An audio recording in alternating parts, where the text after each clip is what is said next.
Bonjour messieurs, Bonjour Nicolas. bonjour Agoria, Enchanté. bonjour Johan, bienvenue dans Comptoiria. Nous sommes donc mercredi 30 juillet 2025. C'est le dernier épisode avant les vacances. Je sais que vous courez un petit peu dans tous les sens en ce moment. Merci d'être avec nous. Oui, parce que c'est pas les vacances pour tout le monde, hein. Vu que j'ai quand même quelques casquettes, là, je viens de faire 5 villes en 6 jours. Et j'entends que toi, tu vas partir où? En Corse? Magnifique. Tu seras pas là, tu viens pas mixer. Non, je reviens, j'ai mixé sur l'île de Cavallo il y a 3 semaines, qui était un petit paradis. Je savais même pas que cette île existait. On peut y accéder par bateau ou avion, si je ne m'abuse. Donc, c'était pas dans mes habitudes d'aller à Cavallo, mais incroyable, incroyable. Sublime. Ah bah écoute, tu nous fais rêver. J'espère que nos auditeurs donc, sont confortablement installés au bord de la plage. Donc je suis très heureux de recevoir donc Agoria, que je connais bien depuis quelques années, 4 5 ans, des NFT, du monde de la blockchain. Et aujourd'hui, Agoria en tant qu'ambassadeur aussi du programme national Ozelia, lancé par Clara Chapaz, la ministre de l'Intelligence artificielle. Donc c'est un plaisir de t'avoir, merci beaucoup. Et tu es accompagné de Johan Lescure, avec artiste pluridisciplinaire, avec lequel vous travaillez ensemble, vous me disiez, depuis quand même 7 ans, 7 8 ans. 7 8 ans. Ouais. Et Le avec qui premier, ouais. la première petite cochonnerie qu'on a fait ensemble, c'est quand le Sonar Festival m'avait appelé en me demandant de réfléchir à qu'est-ce qu'on pouvait envoyer comme musique dans l'espace. C'est bien ça. Et je m'étais dit, si j'envoie un de mes morceaux, je suis pas sûr d'avoir une réponse. Donc j'avais brainstormé avec mon ami Johan et on s'était dit peut-être que si on demandait un langage binaire universel de faire à l'époque c'était énorme, hein, ça devait être 700-800 000 itérations, qui pour l'époque, il y a 7-8 ans, c'était beaucoup. On avait réussi à trouver une sorte de langage un peu audible et on l'avait envoyé grâce à la NASA espagnole, j'ai oublié le nom de l'organisme là maintenant, mais c'était avec la carte graphique de Johan. Ouais, mais d'ailleurs, le titre du morceau, c'est le nom de ma carte graphique, non, je crois. Je crois. Ouais. Et à l'époque, c'était en fait un LLM qui, en gros, on encodait le son en LLM, en caractères chinois d'ailleurs, parce qu'il y a plus de caractères chinois que de caractères français, je crois. Enfin, on va dire des autres langages. Et du coup, ce LLM arrivait à refaire du son à partir des lettres, des caractères. C'est comme ça qu'on avait fait. Ah, Mais c'était vraiment le début magnifique. rudimentaire, quoi. Je ne sais pas si vous avez vu, mais il y a un astéroïde derrière le Soleil en ce moment. On se pose il y a des personnes qui disent qu'il y a une possibilité qu'il y ait de la vie extraterrestre dessus. Tiens donc. Euh, donc peut-être que votre message a été reçu, les amis. On n'a pas eu de réponse à ce jour. Il y a pas eu de- En tout cas, non, non, Johan, merci beaucoup d'être ici. Et tous les deux, vous avez aussi travaillé sur un projet en début d'année, donc Sigma Lumina, c'est ce qui vous rassemble aussi un petit peu sur notre sujet intelligence artificielle. Ouais. Il y avait le sommet pour l'action sur l'intelligence artificielle au Grand Palais, événement extraordinaire où j'ai eu le plaisir de vous croiser. Et vous avez fait un projet qui a été choisi par Emmanuel Macron pour représenter ce sommet, Sigma Lumina. Vous pouvez nous en dire un petit peu plus sur cette œuvre sur laquelle vous avez bossé tous les deux? Et ben en fait, cette œuvre est issue de notre rencontre avec le musée d'Orsay. Ils nous ont proposé très gentiment de venir voir le musée, notamment quand il est vide. Donc on a pu voilà, visiter ce musée trop tranquillement. Sympa la visite solo. Ah mais incroyable. Enfin, c'était très émouvant et très impressionnant, enfin tout ce que vous voulez. Et, donc voilà, on a visité plusieurs fois. On a même pu être accompagné comment dire, pas des curateurs, mais des conservateurs, pardon, des conservateurs du musée qui nous ont expliqué un peu toutes les, tous les petits secrets du musée d'Orsay, tous les secrets des œuvres, voilà. Et nous, ça nous a donné plein d'idées. Notamment, l'idée qui est restée, c'est donc Sigma Lumina, c'est une sculpture. En fait, le principe de cette sculpture, c'est que quand on l'éclaire dans le bon axe, dans le bon angle, son ombre projetée, son ombre portée, c'est un QR code. Voilà. Très fort, j'ai vu, c'est assez impressionnant. Tu avais soufflé? J'ai pas soufflé. T'avais pas soufflé. J'ai pas soufflé, donc ça veut dire que je fais pas partie de l'œuvre sur la blockchain aujourd'hui? Alors, il y a On à n'a pas dit la deux, suite, mais oui. à deux égards, parce qu'en fait, une fois qu'on voyait le QR code au sol, quand on rentrait dans la salle, si on avait la chance de le voir, parce que la lumière tournait, Donc l'ombre, hein, un Ouais. petit peu comme un cadran solaire, c'est très impressionnant à voir quand même de reconstituer un QR code Ouais. qu'on pouvait flasher avec un téléphone. Alors d'accord, donc ça fonctionnait, ok. Et là, vas-y, vas-y, ça Agoria. fonctionnait souvent. Tout le Combien Non, de parce que- personnes ont participé? Alors, les chiffres de la police sont de 60 000 et les chiffres du musée sont plutôt de 100 000. Donc, il y a à peu près 100 000 visiteurs qui sont venus et qui sont rentrés dans la salle et qui ont fait l'expérience. Ok. Et il y en a à peu près 3 000, je crois, qui ont réussi à repartir du musée avec une œuvre sur la blockchain Tezos. Nice. Nous, l'idée en fait première du musée, quand ils nous ont appelés, c'était de se dire comment est-ce qu'on peut arriver à amener un public qui n'est pas du tout, on va dire, fidèle à la blockchain, au Web3, qui ne connaît pas du tout ce que c'est que l'art digital, et que ce soit quelque chose de simple. Je pense que le public, si on disait, bah, viens, on a une exposition d'art digital, ils vont être, oh, qu'est-ce que ça va être ça va être compliqué. L'idée, en fait, c'était de se dire qu'avec une lumière, avec un souffle, on puisse participer à une expérience technologique. Et je le dis avec Johan ici, plutôt de pointe, parce que Johan a fait un truc extraordinaire, c'est que arriver à faire que tous les téléphones puissent scanner un QR code, c'est un miracle. Et qu'ensuite on Non, puisse ça souffler va. à l'intérieur, Mais ça, c'est plus compliqué. c'était incroyable. Parce qu'en fait, on n'a pas expliqué, je crois, tout le déroulé rapidement. C'est que quand on scannait ce fameux QR code, on tombait donc sur une page. Excusez-moi. J'ai cru Euh, que tu soufflais là. non, mais Très non. bien, ouais, ok. On pouvait aussi tousser sur le téléphone, ça marchait aussi. Quand on scannait ce QR code, on tombait sur une page marquée cliquer et souffler. Donc on cliquait. Et là, en fait, on avait une espèce de. Un peu comme la chemise de Sébastien, une espèce de volute comme ça qui bouge, qui est en fait une œuvre d'Orsay réingérée, régurgitée par une AI qui était contenue dans le téléphone, que j'ai codé. Et en soufflant sur le téléphone, on venait aligner cette AI, cette volute, pour reconstituer un tableau iconique d'Orsay, un des tableaux iconiques d'Orsay. Trop stylé. Et donc, Mais- en effet, ton souffle aurait pu aider, parce qu'en fait, on a fait des œuvres uniques, 7 œuvres ensuite qui ont été une collection de tous les souffles. On a additionné tous les souffles des visiteurs pour en faire un film éternel, pourrait-on dire. Oui. Ah mais tu me connais, cher Agoria, moi je suis un fan des NFT, de la technologie qui sous-tend les NFT, et j'aurais adoré être stocké comme ça éternellement sur la blockchain Tezos. Alors, ça valait aussi sur Bitcoin, mais non, franchement, magnifique. Mais donc moi, ce que j'adore chez vous, et je connais très bien donc votre travail, c'est vraiment le pont que vous faites entre art numérique, modernité. Je trouve ça donc assez fantastique. On reviendra peut-être dans une seconde sur les projets. Passons une seconde aussi sur l'IA générative aujourd'hui.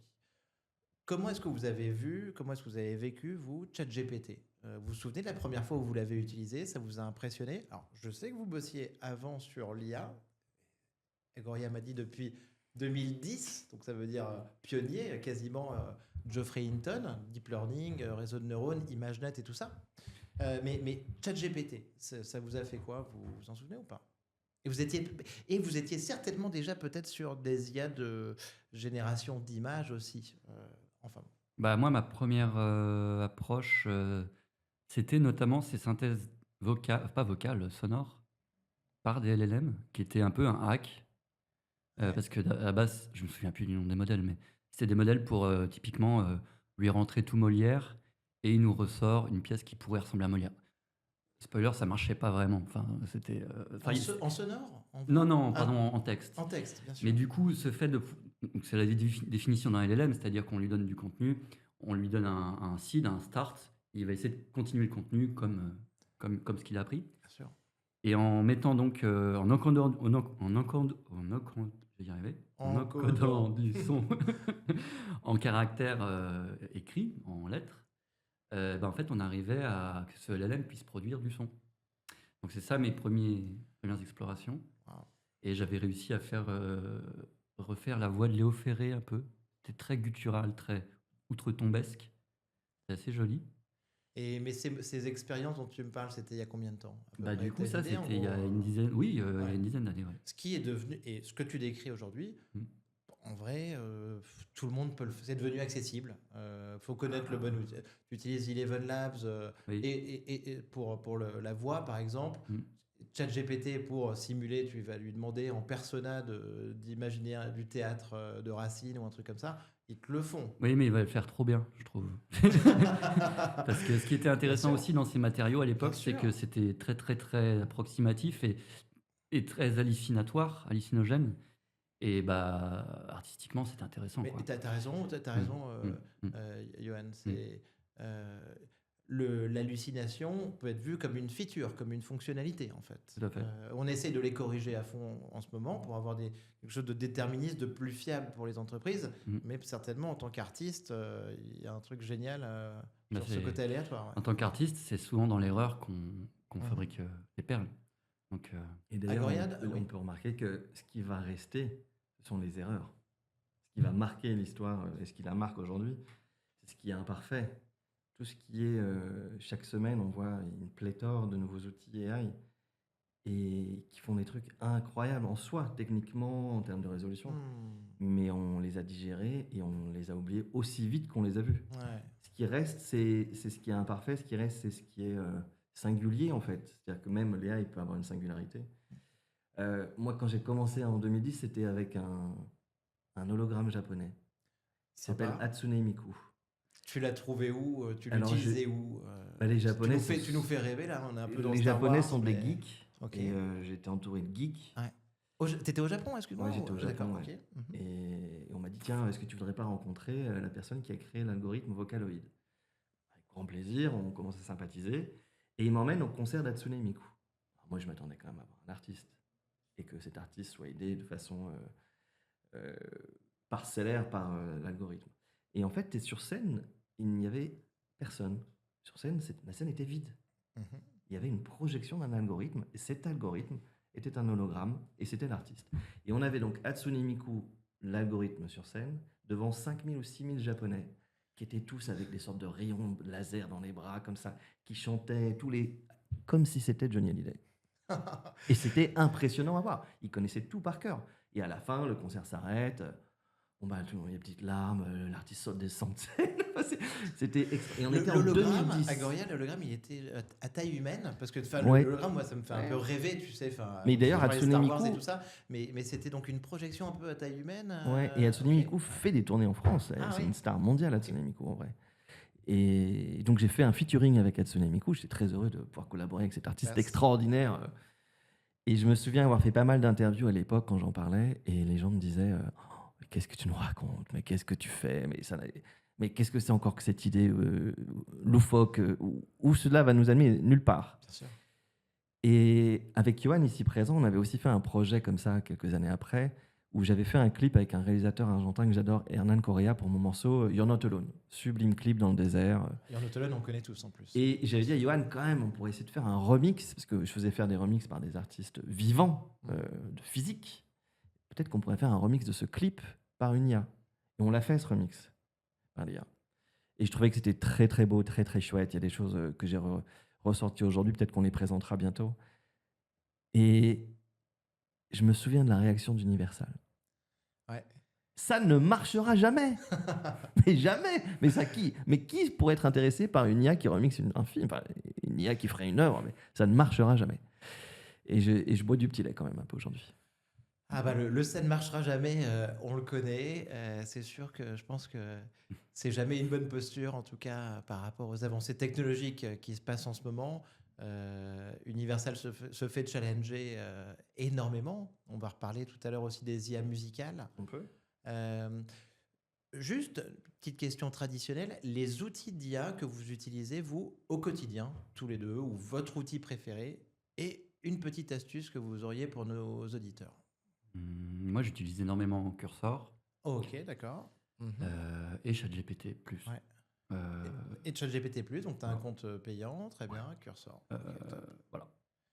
Excellent. Une astuce, un conseil Les astuces et les conseils, j'ai l'impression que toutes les semaines, elles changent. Donc, après, je trouve que ça va être un peu plus qu'une astuce ou un conseil, mais je trouve que ce rapport au prompt permet souvent aussi de pouvoir mieux c'est un travail de formulation de ses désirs, quelque part.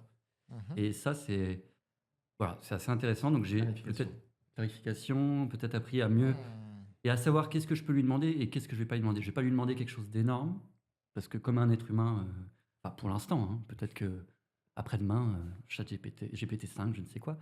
Mais voilà, mon astuce, c'est en tout cas en code, je lui demande des petites étapes. Mais en fait, comme je ferais moi-même, si je devais coder moi-même, petites étapes, et à la fin, big scope.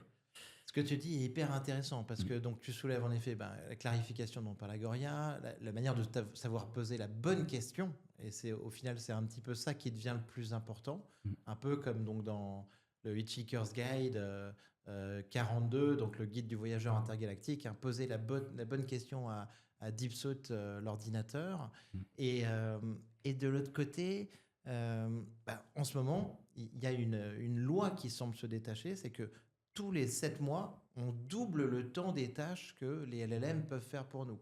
C'est-à-dire qu'on fait, comme tu le dis, des micro-tâches, quelque chose qui nous aurait pris 3-4 minutes, quelque chose qui en fait nous aurait pris 1 heure, quelque chose qui prendrait une journée, une semaine.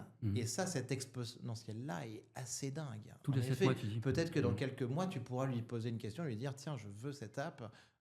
Et il te la fera Je vais brûler une étape peut-être dans tes questions, mais effectivement, moi, ma réflexion, quand j'ai découvert Quassource, c'est que je me suis dit, après-demain, on dit fais-moi Photoshop avec cette feature en plus, et il le fait. Donc la propriété intellectuelle software, je ne sais plus quoi en faire. Ce qui est très intéressant comme. Mais tu as. démarche. Fais-moi Photoshop, oui. Le SaaS, tous les SaaS, toutes les entreprises de logiciels semblent en danger. Et là, on attend peut-être demain ou après-demain la sortie de GPT-5. Ouais. Il y a en tout cas des versions test qui sont disponibles sur Hugging Face. Il y a quand même quelqu'un qui, en un prompt, a recréé Minecraft Voilà, sur GPT-5 en un prompt. Ouais. Donc c'est ça doit être un beau hallucinant. prompt quand même. Mais... Je pense qu'il devait être costaud. Seb, de ton côté, tes outils que tu utilises un peu? Moi, j'adore travailler avec Johan parce qu'il me fabrique mes outils. Ça, c'est le fabuleux. pied. Ça, marteau, ça, c'est fabuleux. tournevis. C'est méta, c'est méta, ça. C'est ton IA. Casto méta. Johan est très humble, mais... J'ai compris que c'était un Uber geek. En fait, c'est moi ton outil, c'est ça? Exact. Et c'est fabuleux parce qu'on passe 2-3 semaines ensemble, on réfléchit à quelle est notre vision, qu'est-ce que artistiquement on veut faire. Et à partir de là, on a un outil qui en découle. Et puis là, je peux l'utiliser dans n'importe quel vol, dans n'importe quel aéroport, n'importe quel... Parce qu'en fait, quand je voyage tout le temps, c'est fabuleux. Tu testes un truc qui marche. Donc Johan est un très très grand développeur. Et donc oui, mais c'est très C'est agréable. pas la question, Sébastien. Mais du coup, j'utilise quand même beaucoup les outils que Johan peut me fabriquer. Et sinon, évidemment, au quotidien, j'utilise tout le temps ChatGPT. T'as un compte plus? J'ai fait toutes... Oui, bien sûr. J'ai fait toutes mes gammes à l'époque sur Stable Diffusion. Ok. Donc on a vraiment beaucoup utilisé, que ce soit des forums, que ce soit toutes les features qu'il y avait à l'époque. Ouais. Runaway aussi, j'ai fait pas mal de choses avec Runaway à un moment donné, mais la limitation de ça, c'est que... Ta chemise en fait, et tes ce œuvres sont des précédentes, filtres. ça s'était pas généré avec du Stable Diffusion? Non, c'est du Stilgan Parce que 3. je connaissais 2, tes œuvres en fait, Stilgan 3. dont elle est certainement tirée. Ah oui, et tu dis Johan, pardon, C'est du Stilgan 3 qu'on a utilisé à l'époque pour faire Compandery. C'est un modèle Ouais, c'était des premiers modèles, tu sais, qui permettaient de générer des visages inconnus. Enfin, des visages de gens qui n'existent pas. Ok. Et donc, on lui a donné Je connais à pas. manger plein d'images. Et d'ailleurs, il y a beaucoup d'œuvres artistiques très intéressantes qui ont été faites sur ces modèles. Ça reste aujourd'hui, je trouve, moi, un des modèles les plus incroyables pour créer. Ah, mais tu as raison. Et quand tu me parles de des forums, moi j'ai des images en tête, tu sais, de petites vidéos qui partent un peu dans tous les sens, mais qui ont quand même un style graphique que je suis capable de reconnaître, qui est très particulier et très attachant, quoi, en fait. Ouais. Et celle-là, non, ça, c'est une œuvre qui a été collectionnée par Sid Fraise. Bien sûr. Je lui enverrai la chemise. Connais. À un moment donné. Donc, ma femme est une designeuse.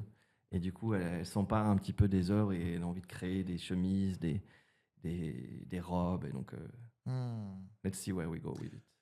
Est-ce que vous avez utilisé Suno?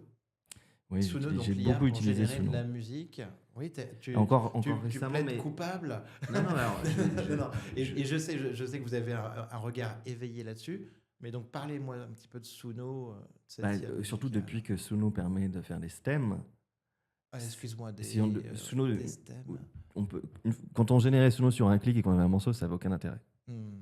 Maintenant, Il Suno y a pas de permet de contrôle, il y a pas de générer, contrôle. il n'y a aucun contrôle, de générer en fait toutes les parties séparées du morceau que tu as généré. Donc, je sais pas, tu fais sans prompt, à la fin, tu as une version que tu aimes bien, tu veux récupérer la ligne de basse ou une ligne de charlet, tu peux, sans problème. Et après, tu peux l'insérer à d'autres morceaux que tu fais, ou tu peux repartir de certains stems de Suno pour recréer un morceau avec. La majorité du temps, mais c'est comme avec Stable Diffusion ou les offres qu'on a pu faire avant, c'est des filtres en fait, c'est des filtres à l'imaginaire. Enfin, c'est comme ça que j'utilise. Utiliser Suno pour j'ai envie de dire comme une mégalopole tech pour Ouais. remplir des playlists, je trouve que c'est une honte. Ouais. Par contre, si c'est aux mains des artistes pour faire une œuvre artistique, ça me semble intéressant. Mais je pense que ce qui est en train d'arriver, Spotify a été le premier à reconnaître qu'il ingurgitait les playlists avec des morceaux faits par des IA et à s'en orgueiller. Contrairement à Deezer, qui s'est Contrairement un à peu mis Deezer. en opposition par rapport à ça et qui Moi, je s'en suis est contre. enorgueilli aussi. Je suis évidemment Moi, je suis contre plutôt du côté Spotify, mais je sais que tu as une vision très, En très fait, claire pour une là-dessus. raison très simple, c'est-à-dire que c'est utilisé dans le mauvais sens. C'est toujours une question d'éthique au final, le choix. Est-ce que c'est plutôt positif ou négatif? Toujours une question d'éthique. Spotify, ils utilisent ça pour payer moins les artistes pour gagner plus d'argent. C'est leur seul but. Il n'y a aucun but artistique. Spotify, normalement, distributeur de musique, qualité ou pas, mais en tout cas fait par des indépendants ou des majors. Là, ce qu'ils veulent faire, c'est uniquement remplir les playlists de morceaux pour payer moins les artistes. S'il y avait 50 morceaux dans une playlist faite par des artistes, il n'y en a plus que 20 aujourd'hui, les 30 autres sont faits par une IA, forcément le ratio qui reverse aux artistes est 2 tiers moindre. Du coup, forcément, les artistes ont raison de... Pourquoi Agoria? Parce qu'ils ne Bah, réversent si pas les jamais il y mêmes avait droits 1 million de streams à sur l'IA une playlist, qu'aux artistes. si tu as 1 million de streams sur une playlist, Hmm. que dessus tu avais 100 morceaux d'artistes physiques, Ouais. les streams Ils sont comptabilisés dilués. seraient totalement pour les artistes physiques. Sauf que si maintenant tu as des morceaux faits par des IA, et bien, ils vont être spoliés dans l'exemple que j'ai donné, 2 tiers qui vont rester dans les caisses de Spotify. Mais les personnes qui alimentent Spotify avec de l'IA vont toucher la différence, on est d'accord. Même si on peut dire que c'est pas des artistes. Ah bah si tu crées une boîte demain, Hmm. si je sais pas, si demain Mais Spotify, disons que si demain t'as des personnes qui ont créé, il y a une personne qui s'est fait. je vais vas-y. te répondre. Si demain Spotify crée un label et que ce label en fait passe ses journées à créer de la musique pour remplir des playlists, comment bien s'endormir le soir, comment faire du sport, je m'embête sur la plage, Ouais. ce genre de playlist. Forcément que le quotient qui a été négocié, c'était une longue négociation de savoir combien est-ce que le stream allait être ensuite valorisé Bien et sûr. combien est-ce qu'on allait payer l'artiste. Cette négociation, elle est caduque. Ouais. Et ça, il n'y a eu aucune entente là-dessus. Hmm. Donc forcément, quand on signe sur vous faites un bail, vous signez, il y a une entente, vous êtes d'accord, elle doit être renégociée si jamais c'est le cas. Ouais. Moi, ce que je crois, Ouais, bien sûr. fondamentalement, c'est qu'on va arriver vers une époque où on va faire des catégories, fait par IA, fait par l'humain. De la même façon qu'on pourra imaginer qu'il y aura des zones dans le monde qui diront pays qui soutient l'IA, pays qui ne soutient pas l'IA. Où il y aura, peut-être ton agent va pouvoir contrôler ton compte en banque. Dans certains pays, on va dire oui, ton agent IA va pouvoir gérer ton compte en banque. Dans d'autres, ils diront non, c'est pas possible. Bien Je sûr. pense qu'on va arriver à vraiment une sorte de division. Et alors que je pense que l'IA aurait pu aider justement à rassembler les gens, je pense que malheureusement, on va encore plus les diviser. Moi, ce que j'aurais aimé, c'est que tout l'argent Mhm. que peut-être l'IA peut créer, parce que l'argent, en fait, c'est un vecteur de création d'argent. Ouais. Si c'est bien utilisé par les mecs, ils peuvent créer beaucoup d'argent, beaucoup de valeur. Pourquoi est-ce que cette valeur-là ne serait pas redistribuée aux humains? Puisque l'IA en soi, elle n'a pas besoin d'argent, l'IA. Pourquoi est-ce qu'on ne pourrait pas redistribuer cette valeur aux humains, que ce soit peut-être un revenu universel? Enfin, je ne sais pas, il y a beaucoup de façons d'imaginer à comment est-ce que l'argent généré par l'IA puisse ensuite être distribué de façon positive. Ça, cher Agoria, je suis tout à fait aligné avec toi, tout à fait d'accord. Hein, et c'est sûr, je pense que l'IA générative, c'est ce qu'on se dit en ce moment, de toute façon, va disrupter complètement l'économie. Il ne faut pas oublier que Adam Smith, hein, c'était il y a 3 siècles, ça n'a pas changé depuis sur la répartition travail-capital. Et l'IA, concrètement, on ne sait pas aujourd'hui si c'est du travail ou du capital ou un petit peu des deux ou quelque chose de nouveau. Et je pense que fondamentalement, ça va pousser dans tous les sens et ça va nous forcer en fait à évoluer le modèle économique. Après, comment est-ce qu'on va trouver la clé de répartition? UBI, on te dit aussi de temps en temps que un UBI, ça suffirait pas. UCI, que j'ai entendu récemment, un revenu universel minimum conditionné à ce que tu fasses certaines actions pour la société. Un revenu universel maximum ou une répartition décentralisée, par exemple avec des unités de calcul qu'on pourrait faire grâce à la blockchain. Il y a plein de mécanismes à imaginer, à envisager, mais pour l'instant, c'est sûr qu'on ne les a pas vraiment mis sur la table. Parce qu'on est sur quelque chose qui est trop récent, quoi. Mais ça, c'est fascinant. Mais donc, revenons à notre musique. Donc, toi, Suno, tu l'as poncé, utilisé à fond. En fait, je crois que ce qu'il faut, c'est une métamorphose majeure de nos sociétés. Tout le monde le voit. Je pense qu'il n'y a aucun métier qui est à l'abri. Les artistes, Ça, ils c'est ne sont sûr. pas à l'abri. Même le coiffeur n'est pas à l'abri à terme avec la robotique. Les paysans. Ils ne seront Les pas non plus. paysans, juste avant de vous rejoindre, je voyais des tracteurs automatiques en Chine. Ok. Ouais. Hyper impressionnant, tu dirais, des Ok. cybertrucks Mhm. qui labourent de manière autonome. Donc, si on imagine que tous nos métiers sont remplacés et qu'il y a une valeur qui est. Alors, forcément, il y a des gens qui vont dire oui, on a vachement investi avec nos fonds, donc ça pose la question de souveraineté, de qui est à la tête de ces fonds, etc. Je ne vais pas rentrer trop dans la politique ici, c'est pas mon rôle, et puis je pense qu'il y a des gens qui sont plus qu'avec moi là-dessus. Par contre, philosophiquement, éthiquement, je pense qu'il y a vraiment une façon justement de repenser notre société. C'est au vu de cette métamorphose. Et sans doute que, comme souvent, l'humain est très fort pour deux choses, pour s'émerveiller et pour être dans la délusion. Je pense que on va être très délusionnel de l'IA. On l'est déjà tous sur plein de domaines. Ouais. Donc, moi, je suis pas si mécontent finalement qu'on soit arrivé à ce point de se poser les vraies questions, de savoir comment est-ce qu'on peut tirer la société par le haut par le biais de l'IA. Mais tu as raison, ces questions-là, on se les pose maintenant de manière accélérée.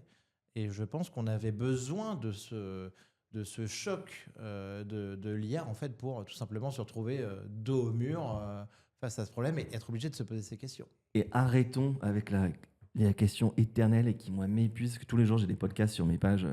Oui, alors, la super intelligence arrive. Oui, alors, l'AGI arrive. Ça n'a aucun intérêt. Parce que statistiquement, vraiment, je ne vois pas comment il serait possible qu'une IA ait une conscience.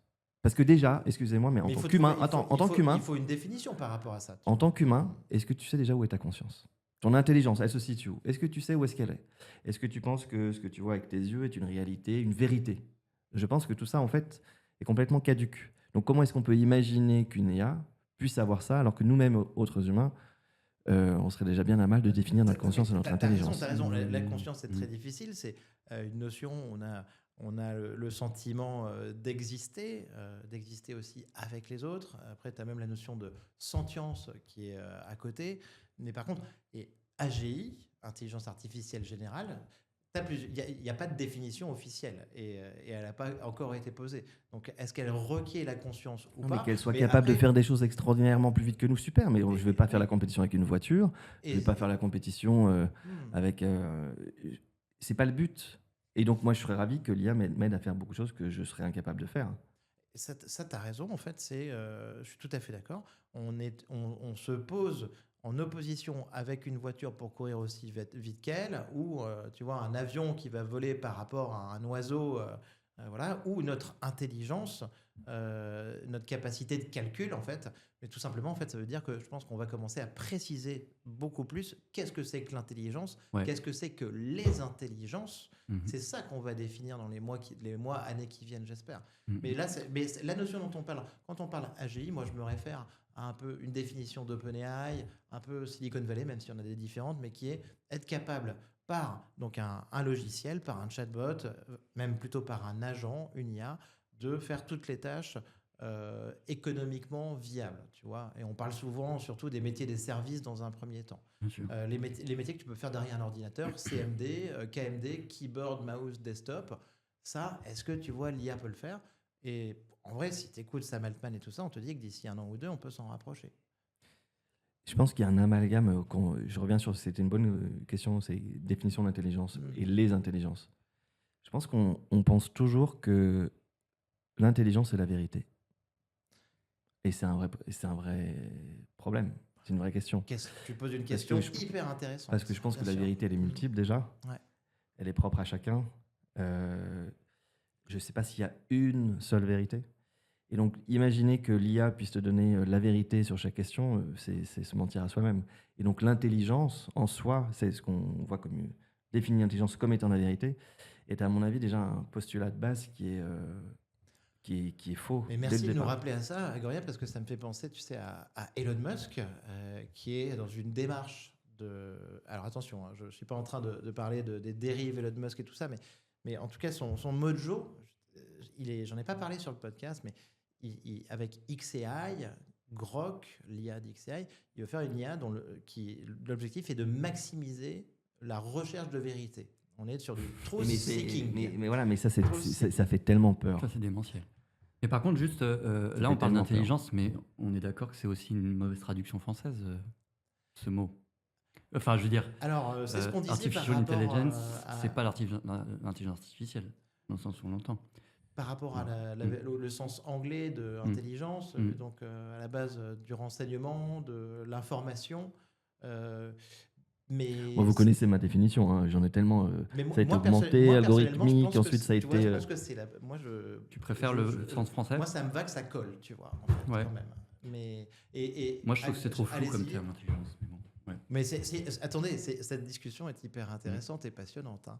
Alors moi, si on parle ta définition, Agoria, de l'intelligence, moi, si on parle d'ASI, moi, je serais partisan, et on travaille là-dessus avec Johan en ce moment et pour les prochains mois, j'ai transformé l'ASI en SAI, c'est-à-dire que Small Artificial Intelligence me semble plus intéressant que Artificial Super Intelligence. Okay. Je pense qu'on a un vrai intérêt à se singulariser et avoir ces intelligences de poche. Comme le nucléaire. Non, mais oui.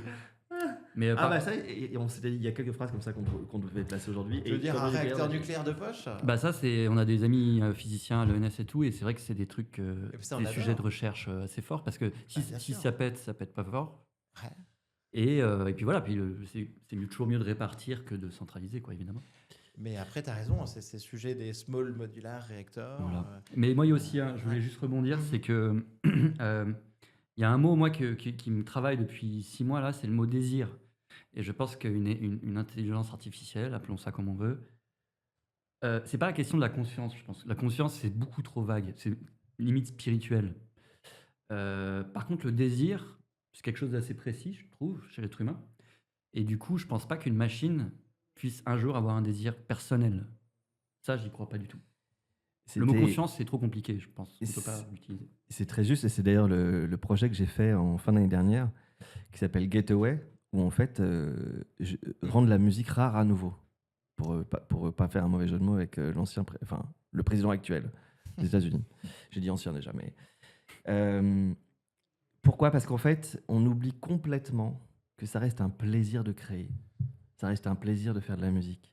Ça reste un plaisir humain fabuleux. Ce qui rejoint cette notion de désir, c'est le fait d'improviser, le fait d'être surpris soi-même, de passer 10 heures en studio pour ensuite quelque chose qui arrive comme ça de nulle part.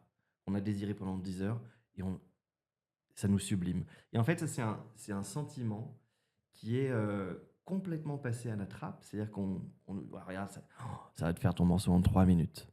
Eh ben, je te garantis que le morceau que tu auras fait en 3 minutes, tu auras un amour pour ce morceau qui sera, qui va s'évaporer très vite. Parce que tu t'en feras un autre demain. D'accord, parce qu'en fait, comme tu vous le dites très justement, il n'y a plus forcément de vrai désir, de plaisir, ni même d'apprentissage, en fait, en faisant l'effort de créer quelque chose. Le mec de Suno, comment il s'appelle, le fondateur de Suno?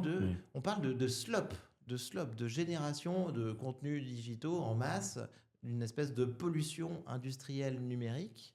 Le fondateur de Suno, j'ai plus son nom en tête. Catastrophique ce qu'il a raconté. Ouais, catastrophique. Quand je l'ai écouté, j'ai dit mais quelle honte. J'avais envie tout de suite d'arrêter d'utiliser Suno. Il a dit en gros, c'est génial, vous avez même plus besoin d'apprendre à faire la musique. C'est génial, vous avez même plus besoin de savoir faire le piano. C'est incroyable. Regardez comme c'est génial. Parce que vous avez dit comment c'est chiant d'apprendre le piano, c'est hyper chiant. Sauf que c'est un plaisir. Ça reste, et on oublie, ça, c'est un plaisir. Moi, j'ai un fils de 5 ans et je l'emmène au tennis. Bien sûr. La première fois, ah non, j'aime pas. Oh, oh, ah, je l'ai bien touché. Oh, elle a passé le fil. Et ça reste en termes d'éducation et même d'émancipation personnelle. Je sais pas ce qui va rester en fait finalement justement de désir, c'est vrai, ou on va dire d'envie sur sur une génération qui en fait aura tout eu de façon disponible. Je plaide pour l'indisponible. Je pense qu'on a besoin de choses indisponibles. Et je pense que c'est pour ça que les SAA et les Small Artificial Intelligence pourraient nous aider à dire non. Pourraient nous aider à être un compagnon qui soit pas un compagnon de béni oui-oui, qui soit un compagnon Bien sûr. vraiment d'émancipation. Johan, toi, tu es artiste musical classique à la base. Alors, pas à la base. À la base, je fais du rock. Oh, ah, d'accord. Ah, je m'en vais. Au revoir. Non, à la base, j'ai fait du rock et après pas mal de jazz. Et depuis une dizaine d'années, je reviens vraiment aux fondamentaux, c'est-à-dire l'orchestration, la flûte traversière, l'orchestration, voilà, l'arrangement. Ouais. Mais on est d'accord là-dessus. Donc cet effort, en fait, l'IA a le mérite de tout démocratiser. Alors moi, le fondateur de Suno, j'ai entendu un truc qui disait, il disait, aujourd'hui, on retirerait Suno pour faire plaisir à Sony, à Universal, au Major. Ben, il y a des gens qui seraient que ça emmerderait. Moi, j'en fais partie. Tu vois, je suis content d'avoir la possibilité de créer. Enfin, tu vois, ça m'a apporté Ouais, quelque ouais. chose que je n'étais pas capable de faire précédemment. Hmm. J'ai pris des petits cours de piano, mais j'ai pas persisté, j'étais pas doué. Aujourd'hui, ça me fait marrer. Ça me fait marrer, attention, hein, et je fais attention aux mots que j'utilise, de pouvoir créer une musique. Je serais triste qu'on me le retire. Mais de l'autre côté, je comprends qu'avoir tout servi sur un plateau comme ça, sur la création de musique, d'images, de vidéos, voilà, on n'apprend plus de la même manière, on n'a plus le même plaisir, on n'a plus le même rite initiatique. Il y a plein de choses à dire à ça. Après, notre humanité, je pense, elle naît dans cette frustration. 100%. Ouais. Ensuite, je crois que c'est toujours la même question, c'est où est-ce qu'on place l'éthique. Moi-même, j'utilise Suno AI. Pour tes morceaux. Mais pour je tes pense que morceaux. si c'est... Ça, c'était le truc marrant. En fait, je suis content parce qu'on va au-delà du cliché. Le cliché, c'est quoi? Excuse-moi, Gorien, je resitue, mais le cliché, c'est quoi? C'était de dire Suno, c'est les majors s'insurgent contre Suno, mais ils font des procès à cette boîte qui vend 1 milliard, ils font des procès à plusieurs milliards de dollars. Mais en même temps, 2 semaines plus tard, on voit Timbaland et des producteurs de musique et tout ça qui utilisent Suno dans tous les sens. Après, je Ça, rappellerai juste qu'en général, quand les majors s'insurgent, c'est qu'elles ne sont pas encore prêtes. On peut juste se souvenir de Adopi, par exemple, qui interdisait le téléchargement, ce qui ferait rire beaucoup de gens aujourd'hui. Et ils ont dû sans doute avoir peut-être trouvé une 50aine de personnes, sans doute parfois peut-être des gens âgés qui n'avaient pas fait gaffe, ou je sais pas, mais enfin, ça ne servait pas à grand-chose. Après, techniquement, ça ne servait pas à grand-chose. Après, de façon, parce que c'est un peu cynique de dire ça, de façon politique, si, parce que c'est un symbole. On marque des symboles, on parle des droits d'auteur, on parle de ce qui compte et comment est-ce qu'on peut être protégé. Donc, cette symbolique a toujours un intérêt. Encore aujourd'hui, la symbolique est toujours là, c'est-à-dire que comment est-ce que faire en sorte que la majorité d'artistes continuent à s'en sortir malgré l'évolution et la métamorphose actuelle, c'est la question. Et moi, c'est pour ça que j'invite tout le monde, aussi que ce soit un guitariste, un rocker, un DJ, whatever, qui crée chez eux, à utiliser ces outils. Ça va les aider à créer et ils vont faire des choses bien plus intéressantes que des ingénieurs, avec tout le respect que j'ai pour les développeurs, mais qui vont faire des choses qui vont être à leur image, à leur singularité, et c'est à eux de prendre le pouvoir sur ces outils, plutôt que de dire « Mon Dieu, ces outils arrivent, ils vont prendre notre place ». Embrassez ces outils, apprenez-les, et vous allez faire des choses qui seront beaucoup plus intéressantes que ce que la majorité d'autres vont faire avec. Donc toi, tu les utilises, tu les recommandes aussi? Je ne dis pas que je recommande, chacun fait ce qu'il veut, et je pense vraiment, encore une fois, qu'on aura une dissociation. Pendant un certain temps, on va avoir des playlists, il y a des playlists physiques, ça va arriver.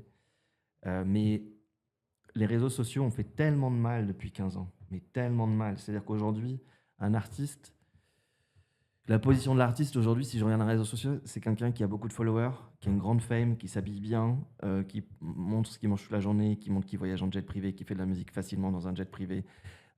C'est l'anti-artiste, ça. On est sur une sorte de produit marketé parce que les gens, ça les fait quelque part au début un peu rêver. Mais tout ça est un mensonge. C'est-à-dire que ces gens-là ne sont pas artistes, ils font pas leur musique et ils font pas leur playlist. C'est des influenceurs. Ce sont des influenceurs, mais donc, même pas, ce sont même pas des influenceurs. Ce sont des. Je voudrais faire ce que je disais souvent, un reverse Turing test pour savoir en fait si tu es encore humain. Parce qu'en fait, à un moment donné, ils sont eux-mêmes devenus l'algorithme que l'algorithme voulait qu'ils deviennent. Ils s'en rendent compte et ils sont très heureux. Ils ont énormément de likes, et énormément de fame pendant un temps donné. Mais, T'as raison, bien sûr. mais qu'est-ce qu'il y a d'artiste là-dedans en fait? C'est tous ces codes de la provocation et tous les codes, tout ce qui permet, en effet, tout ce qui va scorer dans l'algorithme. Et c'est cette notion de slope dont je parlais tout à l'heure. Et c'est vrai, quand tu vois les influenceurs ou des DJ, on voit très bien quand on parle un DJ dans le jet qui va faire tous les marqueurs possibles pour remonter dans Instagram, etc. Et pour aller au-delà de ça, en fait, moi, quand je suis devenu artiste, c'est pas que je suis devenu artiste. J'avais envie de faire de la musique, je fais de la musique, je me suis toujours dit, ça marchera 3-4 ans, je sais pas, j'avais pas un plan marketing de carrière pour me dire, je vais être un artiste successful. Parce qu'en fait, l'artiste, je pense que ce qui est incroyable, c'est d'avoir une vie cool. Mais ces algorithmos influenceurs / artistes aujourd'hui n'ont rien d'une vie cool. Ils font tout pour essayer d'être cool, mais déjà, en fait, essayer d'être cool, c'est l'anti-cool. C'est-à-dire qu'à un moment donné, tu fais tout pour faire en sorte d'être plaisant, mais du coup, ils sont dans un mal-être personnel terrible, la plupart. Je les vois souvent, je voyage souvent avec eux. Enfin, moi non, on atterrit dans le même aéroport, on n'est pas dans le même avion, mais ce que je veux dire par là, c'est que je trouve terrible de continuer à mentir. Donc si on pouvait faire en sorte que les artistes avec un grand A, et encore une fois, je pense qu'on est tous un peu artistes au fond de nous, donc il n'y a pas un jugement de valeur, mais au moins ils essayent d'utiliser ces outils pour en faire quelque chose de positif, je pense qu'on aurait fait un petit pas dans le schmilblick. Il y a une notion qui est pas si loin de ça, parce que Suno peut être considéré comme un outil qui fait ça, c'est le vibe coding. Vous en avez entendu parler tous les deux, les amis. Vous êtes, je pense que Johan est peut-être un méga vibe codeur, j'imagine. Ouais. Quelque part en soi, tu l'es. J'ai la vibe, je suis codeur. Et un des symboles du vibe coding, c'est la vibe. Et peut-être tu peux le définir pour Johan, si Johan sait pas ce que parce que un des symboles du vibe coding, c'est Rick Rubin, le producteur légendaire là. Tout le monde boit avec les cheveux blancs, la moustache et tout ça, la barbe blanche, qui a fait les Red Hot Chili Peppers et plein de groupes. Et il est connu un petit peu pour avoir un goût ultime et en tout cas donner des conseils que les artistes semblent respecter énormément. Et a priori, sans lui vraiment maîtriser le solfège. Et aujourd'hui, je ne sais pas si c'est la bonne chose, justement, mais on le dresse un petit peu comme un emblème du vibe coding. Toi Yoann, qu'est-ce que tu penses du vibe coding? Tu l'es, et où tu penses que ça nous mène? Alors, je suis bien placé pour en parler, parce que c'est ce que je fais tous les jours. En ce moment, il y a plusieurs aspects. Après, je parle au jour J, aujourd'hui en 2025, on verra dans 6 mois, dans un an. Sûr. Mais aujourd'hui, en tout cas, sur des projets compliqués, il va falloir un être humain derrière et un expert derrière, obligatoirement. Là, par exemple, je suis en train de travailler sur des logiciels de traitement du signal, enfin des choses un peu pointues. Ouais. Il passe son temps à se planter. Même si je prends le mode max, le mode le plus puissant, il est planté. Ça, tu utilises quoi pour ça? C'est ChatGPT, Cursor? Les deux, j'utilise un peu les deux. Je confronte un peu les deux. Et là, il se plante, d'accord. Oui, et toi, tu vois que ça se plante parce que ça marche pas. Une claque et il réagit pas. Moi, au début, j'avais un peu une confiance un peu plus aveugle que maintenant, donc j'étais là, super. En plus, il est très enthousiaste, donc il dit oui, ça marche. De temps en temps, il va te dire, je l'ai fait, en fait, il s'est planté, quoi, c'est ça. Mais c'est la plupart du temps. Le problème, c'était de pas se rendre compte. Il répond souvent, et mon code est super, mais est-ce que tu veux que je te l'améliore? Non, mais de toute façon, il passe son temps à se planter, mais c'est normal. Je veux dire, à la vitesse où ça va, on peut pas blâmer ce produit, quoi. C'est pas, voilà. Mais du coup, moi, ça m'a appris à vérifier systématiquement ce qu'il fait et à m'inspirer de lui, parce que la plupart du temps, en fait, c'est ça qui est fondamentalement intéressant, c'est voir quelle approche il aurait, parce que lui, il a une approche moyenne, voire moyenne experte. Et d'ailleurs, on peut influencer le prompt en mettant le fameux à la fin de la phrase ou au début, tu es un expert logiciel, Bien architecte sûr, logiciel. bien sûr. Là, il va aller plus loin. Ouais. Donc, il y a ces choses-là qui peuvent inspirer. Et la deuxième chose sur le web coding qui me vient à l'esprit, et ça, c'est un vieux. En fait, le web coding, c'est un vieux rêve que j'avais finalement. Parce que, un peu philosophiquement, sociétalement, moi, j'avais beaucoup de problèmes avec l'idée que les gens passent leur temps à consommer des produits numériques, des Ouais, applications numériques, sans ne, sans ne pouvoir ni le coder, ni bien voir ce sûr. qu'il y a dedans, T'as raison. ni comprendre rien à cette. C'est comme si on mangeait une tomate et on ne comprenait pas du tout ce qu'il y avait dedans, quoi. Voilà. Et ni Et d'où là, elle on nous a vient, fait ni d'où bouffer elle des pousse. applications depuis 2008 Voilà. avec l'iPhone, des Candy Crush et tout ça. Voilà. On a ces petits logos d'applications carrés, on nous les a fait manger, hein, et sans être jamais en contrôle, être capable Exactement. en contrôle par rapport à l'App Store et être capable de ensuite les coder, les comprendre et tout ça. Je suis d'accord. Et du coup, le vibe coding, pour moi, à terme, parce qu'on n'en est pas encore au fait Parce où. que toi, t'aimes bien être aux manettes. Je comprends ça aussi un peu, Johan. Enfin, être capable de créer le truc toi-même, quoi. Enfin, Non, pas non. particulièrement. Moi, j'ai plein d'idées et j'aime bien les voir naître, tout simplement. Et Mais ça, il y a un côté excellent, tu vois, je le dis.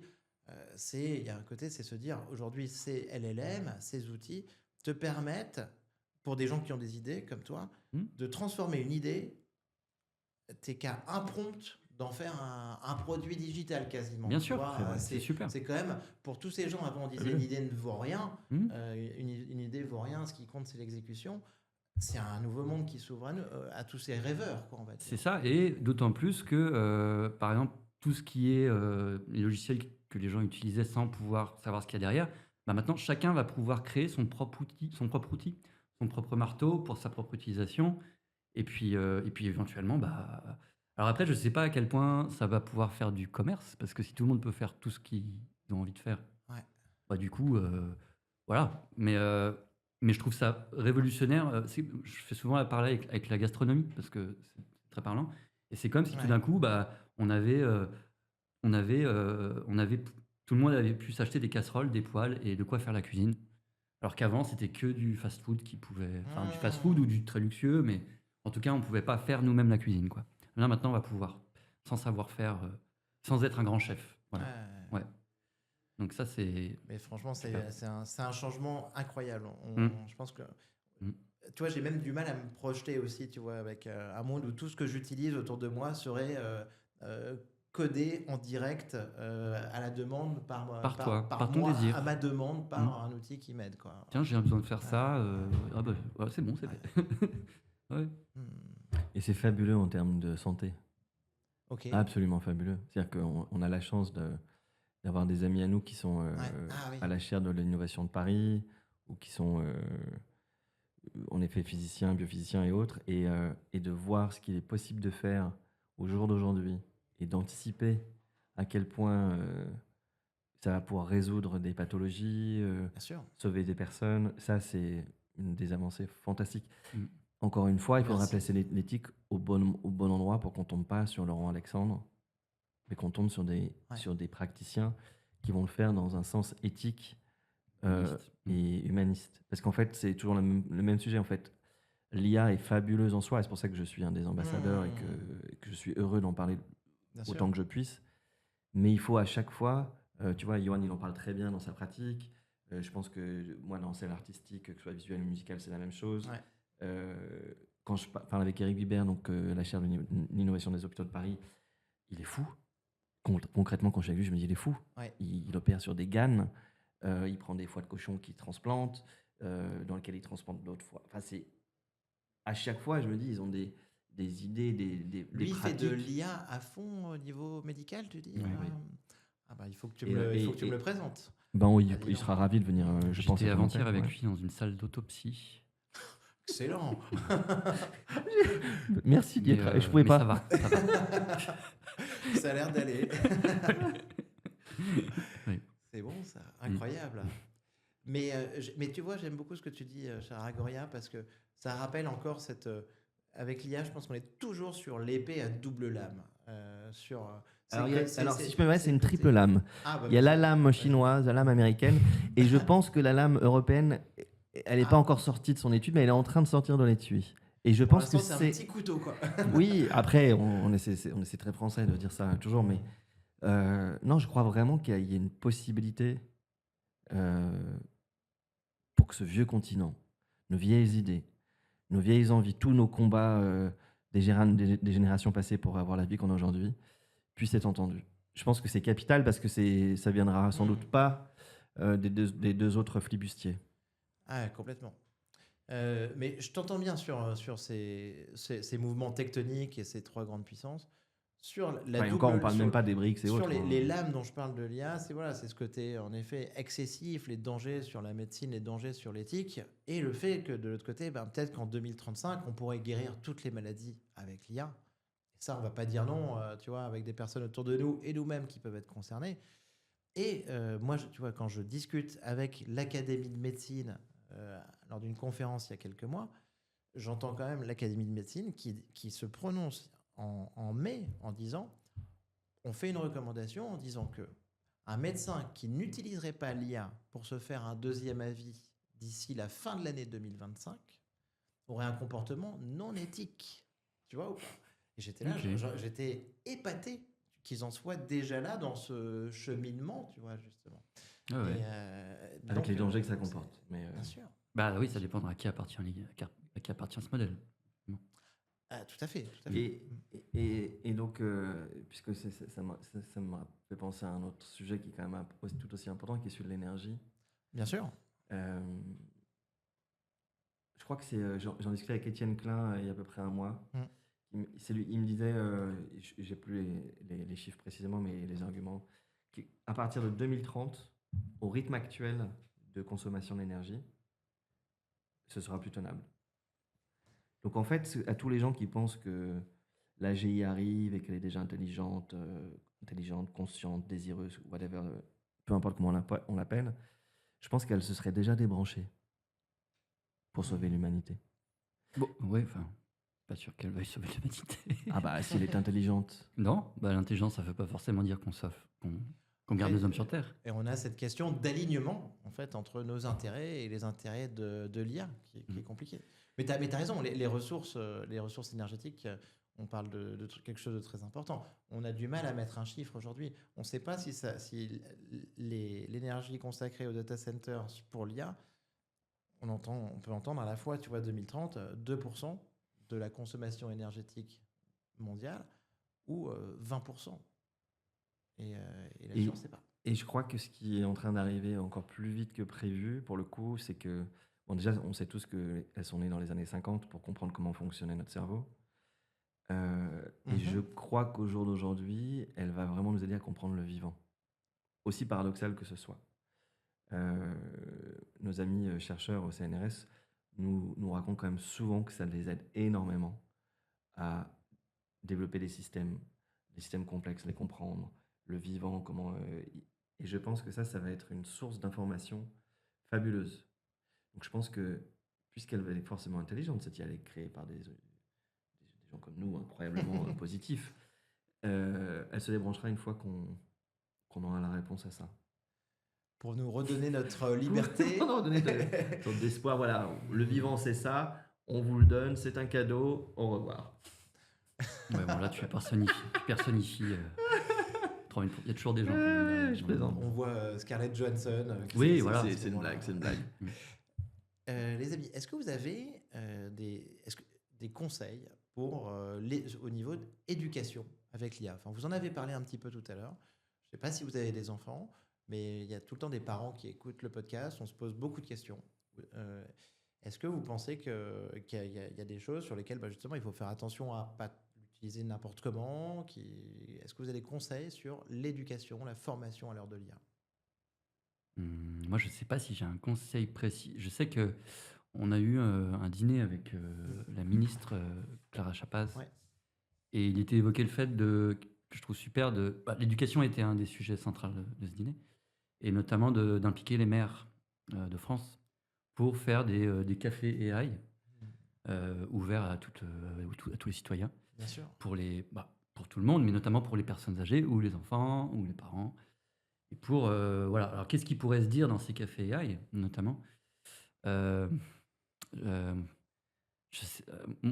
J'avoue que j'ai pas trop analysé mes propres limites et mes propres moments où je me suis dit, faut pas que j'aille dans ce versant. Je sais qu'après, je vais pas utiliser ChatGPT pour faire une addition, quoi. Hmm. Je vais utiliser ChatGPT sur des trucs que je trouve vraiment compliqués, généralement. Hmm. Donc peut-être, mini conseil, qui vaut ce qu'il vaut, c'est essayer de l'utiliser vraiment quand on est à la limite de soi-même, quoi. Quand on est vraiment face à un problème costaud, et pas automatiquement, pas Et ce que systématiquement. tu décris là, Johan, est hyper intéressant. Mm. Et ChatGPT vient de sortir un nouveau mode avant-hier, hein, un mode éducatif. Ouais, Alors, ce que j'en ai vu, j'ai à peine eu le temps de me documenter dessus, mais c'est que ça répond un petit peu à ce que tu décris, c'est que sur un problème, une question que tu vas poser, en fait, ça va te proposer de fonctionner par étapes et d'essayer de toi-même te faire valider quelques étapes plutôt que d'avoir, tu vois, la réponse à ton problème de A à Z sans rien challenger et sans rien comprendre. Pour que tu vois, il y ait un petit apprentissage sur chacune de ces super. étapes. Ah, Et c'est déjà, sur le papier, c'est chouette. ouais, je pense que c'est un truc intéressant. Parce qu'il y a aussi, enfin, on parlait, je sais plus quand est-ce qu'on en parlait, bref, mais il y a cette fameuse étude du MIT qui en gros expliquait qu'il y avait quand même des plasticités neuronales qui se perdaient avec certains usages de l'AI. Et ça, par exemple, dans les nouveaux modèles, on pourrait très bien considérer que dans ces nouveaux modèles éthiques et humanistes, en fait, il y a des bridages internes ou des inhibiteurs qui fassent dire à cette AI, bah là, je vais pas te répondre parce que ça va pas être bon pour ta plasticité neuronale. Donc voilà. Donc je pense que, alors niveau éducation, il y a beaucoup à faire, mais il y a beaucoup à faire aussi dans le modèle lui-même et il faut vraiment intégrer ces dimensions de santé dans les modèles de santé à l'utilisation, quoi. T'as raison, on connaît TikTok en tant que bombe cognitive un petit peu. Oui, Hein. voilà, par On exemple. peut espérer qu'en tout cas, ces modèles soient construits plutôt pour nous élever, nous faire réfléchir, stimuler notre cerveau. C'est essentiel, je pense. Tout à fait. Ouais. Après, sur la symbolique des choix de la ministre, elle a eu raison. C'est d'interdire dans les collèges, c'est d'interdire l'accès, de réduire en tout cas l'accès, ne serait-ce que si c'est symbolique au début. Je pense que c'est un message clair et qui aide les parents quand ils en ont besoin. Parce que je pense qu'il y a certains parents qui ont besoin d'être aidés sur les garde-fous et d'autres qui arrivent plus facilement. Bien sûr. On ne sait jamais dans quel cadre. Ouais. Je pense que pareil, on n'est jamais tous égaux par rapport à ça. Moi, ça me fait quand même penser aussi au fait que on est nous-mêmes des machines. Il y avait cette magnifique, je crois que c'était dans The New Scientist, un papier qui est sorti qui expliquait que nos rêves, c'était notre corbeille. Et ça, c'était quand même un truc. Un papier qui est daté d'il y a 1 ou 2 ans, où en gros, quand on est en rêve, c'est comme si on est sous LSD. Et, en fait, ça nous permet de nettoyer les pensées du jour, de les mettre, voilà, tout ce qui est notre exubérance et tout ce qui n'a aucun sens, et en fait, de mettre tout ça à la corbeille pour que quand on se lève le matin, on soit apte. Et je trouve que c'était une belle image sur notre fonctionnement. Ce qui veut dire que je pense que sur les modèles AI, ce serait pas mal qu'on ait aussi cette fonctionnalité-là, que elle-même est une sorte de garde-fou à mettre beaucoup de choses dans une corbeille avant de les délivrer. Écoute, super image. Je pense que ça nous fait nous poser beaucoup de questions sur nous-mêmes, ces modèles, et on se pose aussi des questions sur eux. Hein. Au final, ça devient un petit peu une espèce de double numérique, de conscience collective aussi. Tous les deux, vous bossez ensemble sur des projets IA. Vous allez nous faire un avatar, un mix de vous deux, une musique. Est-ce que je suis certain que on n'en a pas parlé avant, mais je suis sûr que vous devez travailler ensemble sur des projets IA où vous utilisez l'IA. C'est le cas ou pas? Et on reviendra pour t'en parler, parce qu'on peut pas te l'annoncer maintenant. Non. Mais vous me confirmez. Et je veux dire, et en utilisant de l'IA et. Ouais, c'est un projet assez vaste, effectivement. Super. Ouais. Global. Mais bon, Global. Général. plus on va dire de mots, plus ça va être, ça va sembler Traitement du signal. tellement mystérieux. Est-ce qu'il y a des avatars? Est-ce qu'il y a des hologrammes? Ils ont déjà été faits. Petite question subsidiaire que je me permets. La robotique, on n'en a pas parlé. Enfin, t'en as certainement. Agoria, toi, tu l'as vu quand tu nous as parlé du Japon. Vous avez une idée là-dessus ou pas? Ça vous fait peur? Ça vous excite? Non, ça me fait penser à Robotique humanoïde en particulier. ouais, ouais, justement, la fameuse autopsie, que j'évoquais tout à l'heure, Ok. il y a 2 jours. Et notamment, pour, en fait, une société qui s'appelle Moon Surgical, qui est une société française qui a construit un robot qui s'appelle Maestro. Et ce robot, donc il a l'espèce, vous regardez sur le site web, il a 2 grandes pattes comme ça. Et en fait, il va non pas opérer la personne, mais il va assister le chirurgien. Donc, et c'est blindé d'intelligence artificielle, ouais. effectivement. Et donc, moi, je trouve que la robotique, dans l'assistance, c'est assez magique, ouais. Parce que ça permet de sécuriser certains. Enfin, Eric Vibert en parlerait beaucoup mieux que moi, le chirurgien en question. Mais notamment, ça permet de passer de 30 personnes au bloc à peut-être 5, ce qui permet en fait d'avoir une meilleure communication, parce que c'est plus dur de communiquer à 30 qu'à 5, et de sécuriser certains jalons, et notamment aussi peut-être ça me fait penser aussi à notre ami qu'on a rencontré en Belgique, Olivier, Oui. voilà, qui lui sa spécialité, il met des capteurs sur d'ondes cérébrales. Il arrive à déduire plein de choses. Et notamment, il a fait ça en chirurgie, sur les chirurgiens. Et donc, les chirurgiens peuvent monitorer en direct leur état de stress. Et du coup, ce truc, par exemple, à un moment, va se mettre à clignoter juste avant une phase critique. Dire là, on sait qu'il y a la phase critique qui arrive, ça se voit. Donc, juste souffle un peu, redescend et tu vas pouvoir attaquer tranquillement. Donc, ça, voilà, c'est super, des outils Yoann. incroyables. Ouais. Mais, Mm. mais en fait, il faut que tu me présentes cette personne, Ouais, c'est Olivier, génial. ouais. J'ai déjà entendu ça. On te dit que dans 5 ans, tu n'accepteras. Enfin, il faudrait être fou pour accepter de se faire opérer par un chirurgien qui n'est pas assisté. Mm. Comme, tu vois, prendre une voiture qui n'est pas un autopilote ou un truc comme ça, en fait, parce que tu aurais plus de risques, en fait, parce que, au minimum, l'IA pourrait réduire le risque humain. Quoi, tu vois. Oui, puis les humains n'auront peut-être plus le savoir-faire sans la machine. Et même ça, et nous, on est en T'as contact raison. avec eux depuis presque 2 ans maintenant. Et on voit que tous les mois, ça évolue énormément. Donc en effet, tu dis 5 ans, mais moi, je serais très content d'être opéré par Eric Vibert s'il m'arrivait quoi que ce soit, assisté par Moon dès demain. J'en ai parlé avant-hier. J'ai vu une vidéo d'Elon Musk qui m'a marqué, par contre, je savais pas. C'était la seule limite aujourd'hui, la seule vraie limite sur la robotique humanoïde, c'est la main, en fait. Mhm. Il disait que sur Optimus de Tesla, t'as 50% des travaux, des efforts qui sont sur la main du robot, versus 50% pour l'ensemble du corps et tête, donc LLM compris.